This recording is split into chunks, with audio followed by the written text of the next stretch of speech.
Now, your Midday Ark-La-Miss news update. And a good Tuesday afternoon to you. Thank you for tuning in to NBC News Daily. I'm Randy Stone with your Midday Ark-La-Miss update.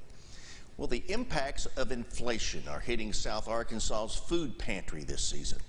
NBC 10's Scarlett Gully spoke to area food banks to see how they are still working to serve our communities.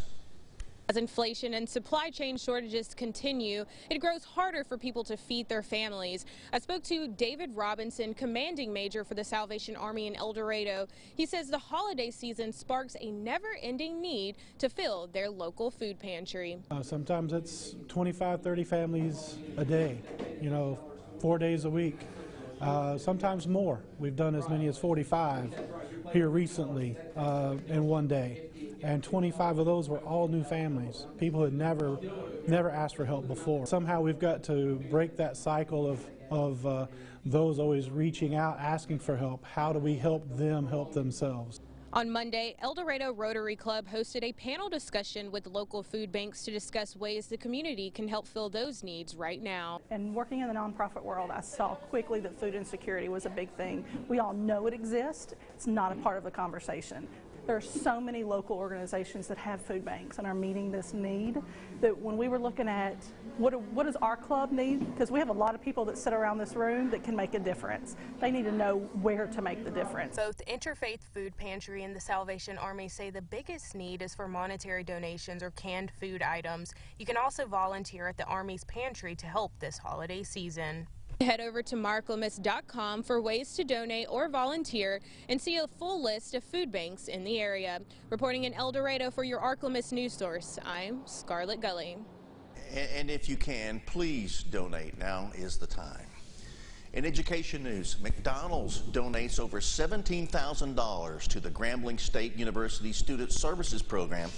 The effort to gain community support for local historically black colleges and universities started last February during Black History Month.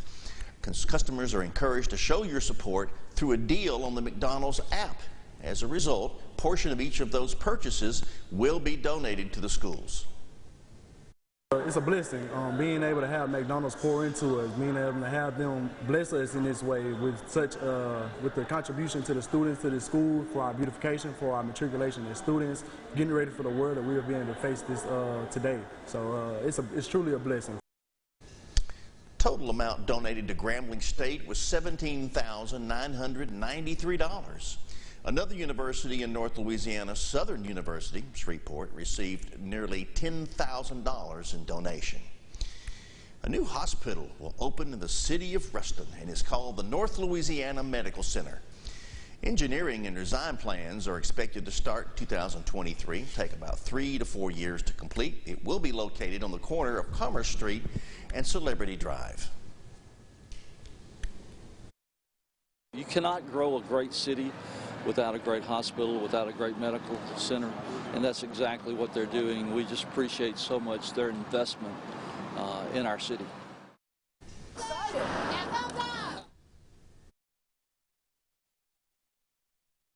Exclusive Storm Tracker Doppler weather from the most experienced meteorologist in the Ark-La-Miss, Jared Floyd. Mid-70s for highs today. Stay weather aware as we go through the day. Strong to severe thunderstorm potential later today, mainly afternoon and night. Starting mid to late afternoon in the western counties and parishes, but not ending along the Mississippi Valley until closer to midnight tonight. Winds will stay breezy out of the south, 15 to 20 miles per hour with some higher gusts. Those winds have already picked up in some locations. Overnight lows tonight, upper into the 50s. Again, the storm potential through the early part of the night, and that severe weather threat will linger as well. But as we go deeper into the night, it'll just be transitioning to rainfall with most of our storms confined to the Mississippi Valley, and then those will end from west to east right around sunrise on Wednesday. To go through the rest of the week, some much quieter conditions. Daytime highs in the 50s, back to and below normal for this time of year as we head toward the second half of the week and the upcoming weekend, which will also bring with it much quieter conditions in terms of severe thunderstorms and things of that nature. Morning lows will fall back to and even close to the freezing mark in some locations. Most of it should stay in the mid-30s through this upcoming weekend, but a prolonged spell of cooler, drier air, although we could see some showers work back in early next